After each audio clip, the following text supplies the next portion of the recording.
a man with leprosy came to him and begged him on his knees, "If you are willing, you can make me clean."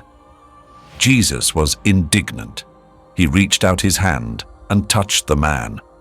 "I am willing," he said. "Be clean." Immediately the leprosy left him, and he was cleansed. Jesus sent him away at once with a strong warning. "See that you don't tell this to anyone, but go show yourself to the priest and offer the sacrifices that Moses commanded for your cleansing as a testimony to them." Instead, he went out and began to talk freely, spreading the news. As a result, Jesus could no longer enter a town openly, but stayed outside in lonely places. Yet the people still came to him from everywhere.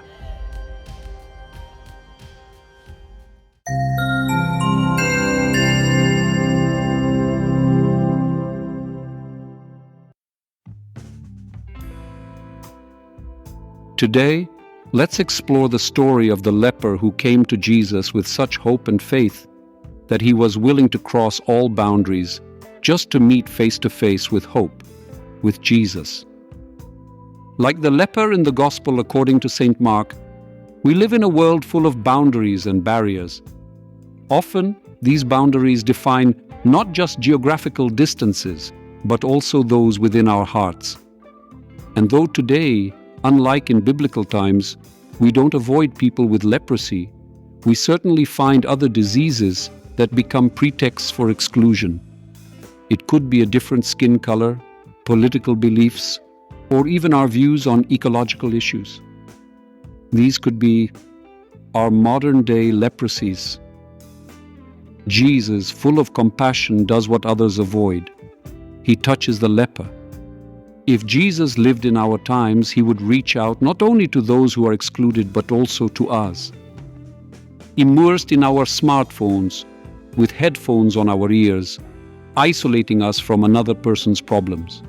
Yes, we won't avoid using technology, but we can introduce balance and resist its total domination. In this parable, we see a wonderful miracle of healing, immediate, effective, messianic. It's an image of true trust and patience. And us today? How often we are impatient.